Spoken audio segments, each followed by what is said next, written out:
sorry. Let me give you recording too. Bhavani madam, no, Vinod garu mobile lo join అవుతున్నారు. Okay. Manateja garu hello recording.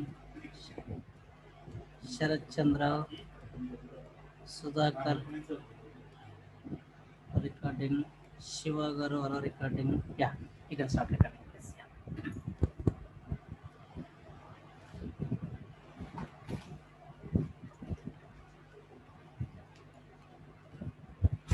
Okay, so డాష్ బోర్డ్స్లో మనం యాక్షన్స్ అవి చెప్పుకుంటున్నాం. యాక్చువల్గా యాక్షన్స్ వచ్చేసి 3 యాక్షన్స్. మనం ఆల్ ద 3 యాక్షన్స్ మనకు కంప్లీట్ చేసాం బేసిక్గా. ఓకే, నెక్స్ట్ వచ్చేసరికి మనకి కంటైనర్స్ అని చెప్పుకున్నాం. యాక్చువల్గా ఈ కంటైనర్స్లో ఒకటి వచ్చేసి హారిజాంటల్ కంటైనర్ అనుకున్నాం, వర్టికల్ కంటైనరు. ఈ హారిజాంటల్ కంటైనర్స్ వచ్చేసి మనకు ఇప్పుడు చూడండి, దాక మనకు 3 షీట్స్ ఇలా ఇవ్వాలనుకున్నాం. యాక్చువల్గా అంటే 3 ఫిల్టర్స్ ఇలా ఇవ్వాలనుకున్నాం. సో వాటిని ప్రాపర్గా అన్నిటిని ఒకే అలైన్మెంట్ ఇవ్వాలనుకోండి, లేదు ఒక పర్టికులర్ ప్లేస్ నుంచి ఇంకొక పర్టికులర్ ప్లేస్ మూవ్ చేయాలనుకోండి, అవన్నీ ఇండివిజువల్గా ఉంటే గిన మనకు మూవ్మెంట్ అనేది చాలా కష్టం అవుతుంది యాక్చువల్గా. సో అందుకనేసి వాటన్నిటిని ఒక కంటైనర్లో తీసుకొని ఆ కంటైనర్స్లో ఇచ్చామనుకోండి. యాక్చువల్గా let's if I select horizontal container, all the 3 select అవుతాయి. సో మనం చూడండి, ఆల్ ద 3 మనం ఒకేసారి మూవ్ చేసుకోవచ్చు బేసిక్గా. ఆ కంటైనర్స్ అనేది ఎందుకు యూజ్ అవుతుందంటే అన్నిటిని ఒక ప్రాపర్ ఫార్మాట్లో మనకు అట్లా ఓకే ఈజీగా అటు ఇటు మూవ్ చేసుకునే దానికి మాకు ఉంటుంది బేసిక్గా, రైట్. సో ఇక్కడ వచ్చేసి హారిజాంటల్ కంటైనర్స్ అంటే మనము ఇలా హారిజాంటల్గా యాడ్ చేసుకునేదానికి, వర్టికల్ కంటైనర్స్ అంటే టాప్ టు బాటమ్ మనము ఇలా యాడ్ చేసుకునేదానికి. ఇప్పుడు సమ్ టైమ్స్ ఇదే ఫిల్టర్స్ నాకు ఎలా కావాలంటారంటే కన్నా ఇలా నాకు హారిజాంటల్గా వద్దు వర్టికల్గా కావాలన్నారు అనుకోండి. So what we do here, ఇలా తీసుకుంటాం. యాక్చువల్గా ఇలా మనకు ఎంతవరకు కావాలంటే అంతవరకు ఒక ఫిల్టర్స్ అరేంజ్ చేసుకొని ఈ హారిజాంటల్ కంటైనర్స్లో మనకి ప్లేస్ చేయొచ్చు, రైట్. ఇప్పుడు చూడండి, ఈ ఇమేజ్ పక్కన పెడుతుందని చెప్పు. చూడండి ఇలా అంటే డాష్ బోర్డ్ డిజైన్ ఎలా కావాలంటే మనం అలా చేసుకోవచ్చు. సో ఇక్కడ చూడండి, ఆల్ ద 3 అనేది మనకు ఉంటుంది. ఇప్పుడు ఇంకా మనం వీటిని ప్రాపర్గా ఒకే సెలెక్ట్ చేసుకొని డిస్ట్రిబ్యూట్ కంటెంట్ ఈవెంట్లీ అనుకున్నాం అనుకోండి. ఇక్కడ ఒక ఫిల్టర్, ఇక్కడ ఒక ఫిల్టర్, ఇక్కడ ఒక ఫిల్టర్, అంటే ఈచ్ స్పేస్ అంతా మనకి ప్రాపర్గా ఆక్యుపెంట్స్ అన్నారు. ఇలా హారిజాంటల్ వర్టికల్ కంటైనర్స్ మనకు డాష్ బోర్డ్ డిజైన్ చేస్తున్నామంటే కంటైనర్స్ ఖచ్చితంగా యూజ్ చేస్తాం మనం బేసిక్గా. అంటే ఒక ప్రాపర్ అరేంజ్మెంట్ నీకు ఈజీగా అంటే లెంత్, విడ్త్, హైట్ అవన్నీ మనం ప్రాపర్గా సెట్ చేసుకునే దానికి ఈ కంటైనర్స్ అనేది చాలా యూజ్ అవుతాయి మనకి బేసిక్గా. సో ఇప్పుడు మనకు మెథడ్ 2నే చూద్దాం. ఇప్పుడు మెథడ్ 2లో చూసుకున్నా కానీ వీటి కూడా వీళ్ళు కూడా కంటైనర్స్ అనేది యూజ్ చేసి ఉంటుంది యాక్చువల్గా. ఓకే, సమ్వేర్ మరి వీళ్ళు యూజ్ చేశారో లేదో ఐ డోంట్ నో, వీళ్ళు యూజ్ చేసినట్లు లేదండి. బట్ మోస్ట్లీ మనకేంటంటే కన్నా ఆ కంటైనర్స్ అనేది యూజ్ చేస్తారు మోస్ట్లీ. ఇక్కడ చూస్తే ఇక్కడ కూడా అంత టైల్డ్ యూజ్ చేశారు. సో ఓకే, వీళ్ళు యూజ్ చేయలేదు. బట్ మోస్ట్లీ ఏంటంటే ఒక ప్రాపర్గా అలైన్మెంట్ కోసం మనకు కంటైనర్స్ అనేది మనం కంపల్సరీగా యూజ్ చేస్తూ ఉంటాం. ఆ కంటైనర్స్ ఇచ్చినప్పుడు మనకు ఏదైనా ఫార్మాట్ చేయాలన్నా కానీ, ఓకే ఇప్పుడు లెట్స్ డాష్ బోర్డ్ 6 ఉంది, వీటిని నేను ప్రాపర్గా ఫార్మాట్ చేయాలనుకున్నాను యాక్చువల్గా. ఓకే లెట్ మీ ఓకే వీటన్నిటిని ప్రాపర్గా ఫార్మాట్ చేయాలనుకున్నాను. ఇక్కడ లేఅవుట్లోకి వెళ్తాను, లేఅవుట్లోకి వెళ్ళేసి బార్డర్స్ తీసుకుంటాను. యాక్చువల్గా బార్డర్స్ చూడండి, మొత్తానికి బార్డర్స్ ఇవ్వచ్చు. అట్ ద సేమ్ టైం మనకు కావాలనుకుంటే కానీ బ్యాక్గ్రౌండ్ కలర్స్ కూడా ఇవ్వచ్చు వాటికి. చూడండి బ్యాక్గ్రౌండ్ కలర్స్. సో ఇలా డిజైనింగ్ కూడా మనకి బాగుంటుంది. కంటైనర్స్ మొత్తానికి ఒకే కలర్ చేయొచ్చు బేసిక్గా, రైట్. సో ఇలా కంటైనర్స్ అనేది మనకు యూజ్ అవుతూ ఉంటుంది. సో ఈ కంటైనర్స్తో పాటు ఇంకా మనకి ఏముంటాయి బేసిక్గా, ఇమేజ్ మనం ఆల్రెడీ చూసాము, టెక్స్ట్ ఇక్కడ ఫుట్ నోట్లు ఇలా రాసుకునే దానికి చూసాము. వెబ్ పేజ్ కొంతమంది ఏం చేస్తుంటారంటే కన్నా డాష్ బోర్డ్లో నాకు వాళ్ళ కంపెనీ వెబ్సైట్ కావాలనుకుంటారు యాక్చువల్గా. So I just take it is a web page. ఇక్కడ www.tableau.com ఇలా tableau.com అని ఇచ్చాను అనుకోండి. సో దీన్ని జస్ట్ ఫ్లోటింగ్ అని ఇచ్చాను అనుకోండి. సో మనం ప్రాపర్గా అరేంజ్ చేసుకోవచ్చు. ఇక్కడ చూడండి, రైట్. ఇలా అంటే వాళ్ళ కంపెనీ యొక్క వెబ్సైట్స్ను మనము వాళ్ళు డైరెక్ట్గా డాష్ బోర్డ్స్లోకి ఇంటిగ్రేట్ చేసుకోవచ్చు. సో ఇలా ఇంటిగ్రేట్ చేసుకొని నావిగేషన్స్ కానీ ఇవన్నీ ఇప్పుడు నాకు ప్రోడక్ట్స్ కావాలనుకున్నాను, ట్యాబ్లెట్ ప్రోడక్ట్స్. సో ఇలా మనకు ఆల్ ద నావిగేషన్స్ అన్ని కూడా మనం చేసుకోవచ్చు. ఇప్పుడు నాకు డాష్ బోర్డ్ అంతా నాకు వెబ్సైట్ అంతా ఇక్కడ ప్రాపర్గా ఫిట్ అవ్వలేదు, నేను డాష్ బోర్డ్ సైజ్ ఇంక్రీజ్ చేయాలనుకున్నాను. ఇక్కడ చూడండి డాష్బోర్డ్ సైజ్ అనేది ఉంటుంది. సో హైట్ విడ్త్ ఇదంతా మనకు బేసిక్గా ఇక్కడ. ఓకే, డాష్బోర్డు డాష్బోర్డ్ సైజ్ కూడా మనకి కావాలంటే ఇక్కడ రేంజ్ కాకుండా ఇక్కడ ఆటోమేటిక్గా ఫిక్స్డ్ సైజా ఇలా ఇచ్చేసి మనకు కావాలంటే ఇక్కడ వచ్చేసి 1000. సో ఇక్కడ మనకు 1000 ఇలా మనకు లెంత్ విడ్త్ అనేది కూడా మనకి సెట్ చేసుకోవచ్చు. డాష్బోర్డ్ సైజు కస్టమైజ్గా చేసుకోవచ్చు మనకి బేసిక్ డాష్బోర్డ్స్ని కూడా. లేదు ఇంకా మనకు బిగ్గరగా సైజ్ కావాలన్నా యూ కెన్ జస్ట్ హైట్ వద్దు, నాకు విడ్త్ వచ్చేసి లెట్స్ సే 1500 కావాలనుకున్నాను. So you can give 1500 width. చూడండి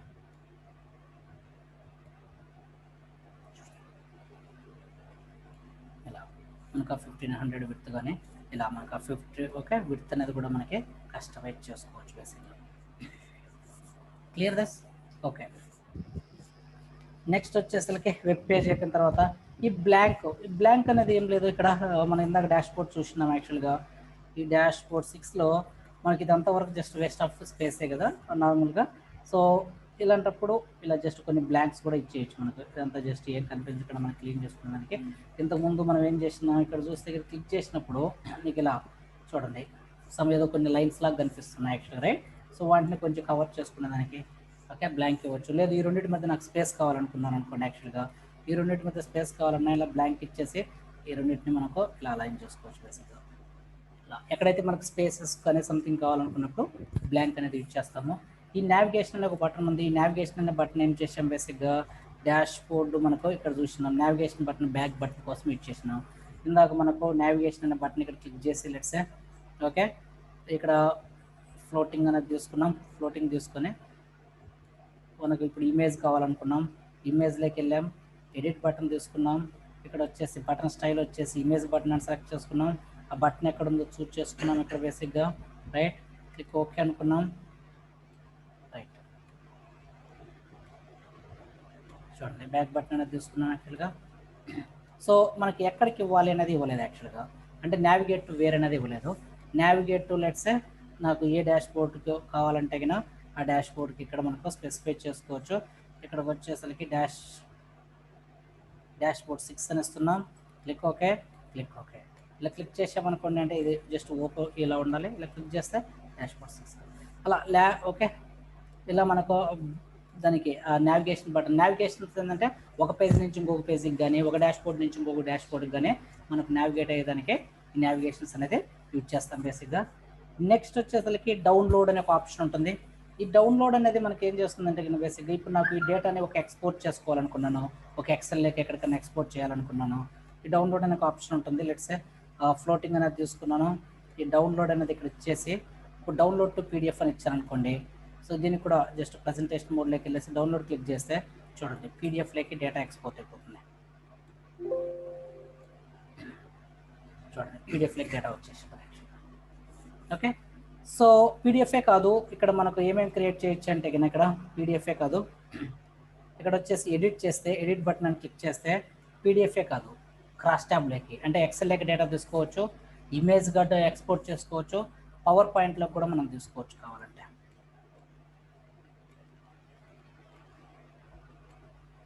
ఎక్స్పోర్ట్ టు పవర్ పాయింట్ చూడండి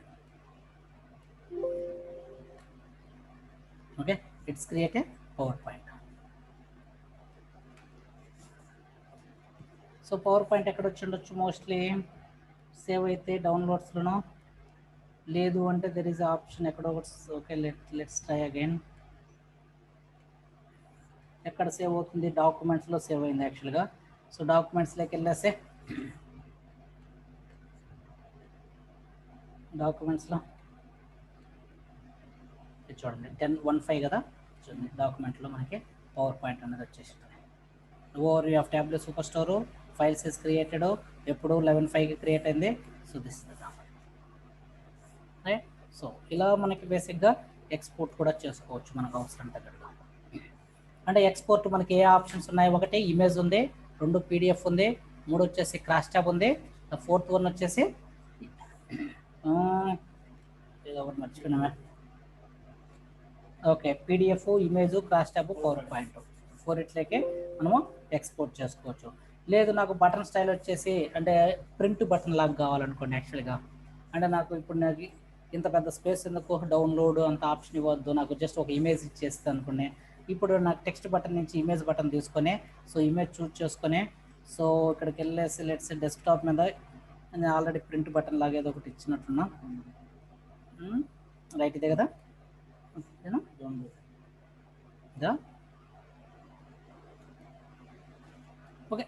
సపోజ్ ఏదో ఒకటి జస్ట్ లెట్స్ ఇదే ఎక్స్పోర్ట్ బటన్ అనుకున్నాను.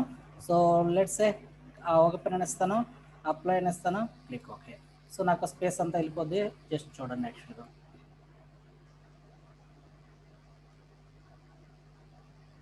మనకు డాష్ బోర్డ్లో ఏవి కూడా అంటే పెద్ద ఐకాన్స్ లాగా కనిపించకూడదు. సో ఇలా క్లిక్ చేస్తానే నాకు ఎక్స్పోర్ట్ అయిపోతుంది యాక్చువల్గా, రైట్. సో ఇలా మనకి ఈ బటన్స్ అనేటివి కూడా మనకి వర్క్ అవుతూ ఉంటుంది. అంటే డాష్ బోర్డ్లో ఏమేమి చేయొచ్చు మనకు బేసిక్గా అంటే కన్నా, ఒకటి డాష్ బోర్డ్స్ అంటే మల్టిపుల్ షీట్స్ని అరేంజ్ చేసుకోవచ్చు, ఫిల్టర్స్ అప్లై చేయొచ్చు, యాక్షన్స్ అప్లై చేయొచ్చు, కంటైనర్స్ యూజ్ చేసి వాటిని అన్నిటిని ప్రాపర్గా డిజైన్ చేసుకోవచ్చు. మనకు చేసేది ఇవన్నీ కూడా మనకు అప్లికేబుల్ చేయొచ్చు. వాటన్నిటితో పాటు మనకు పేజ్ సెట్టింగ్స్ కూడా చేసుకోవచ్చు ఇక్కడ. ఓకే, మనకు బేసిక్ ఏంటంటే పేజ్ సెట్టింగ్స్ మనకు ఇలా 3 ఆప్షన్స్ ఉంటాయి. ఫిక్స్డ్ సైజ్ ఉంటుంది, ఆటోమేటిక్గా తీసుకుంటుంది. యాక్చువల్గా ఫిక్స్డ్ సైజ్ అంటే ఆటోమేటిక్గా తీసుకుంటుంది. ఇలా కాకుండా మనకి ఇది ఆటోమేటిక్ అంటే కన్నా 1800 అంతా ఉంటుంది అనమాట ఆటోమేటిక్ సైజు. ఇలా కూడా కాకుండా రేంజ్ కూడా స్పెసిఫై చేసుకోవచ్చు. ఎప్పుడైతే ఫిక్స్డ్ సైజ్ అంటామో ఇక్కడ మనకి, ఎప్పుడైతే ఫిక్స్డ్ సైజ్ అంటామో, సో ఇక్కడ మల్టిపుల్ ఆప్షన్స్ ఉంటాయి. నాకు ఫుల్ మనకు ప్రింట్ తీసుకోవాలనుకోండి, ఆ పేజ్ మనకు A4 సైజ్ ఏదో ఉంటుంది యాక్చువల్లీ, రైట్. A4 సైజ్ అంటే ఇక్కడ చూడండి, A4 ఇలా అలాంటి ఆప్షన్స్ కూడా మనం సెలెక్ట్ చేసుకోవచ్చు మనకి బేసిక్గా.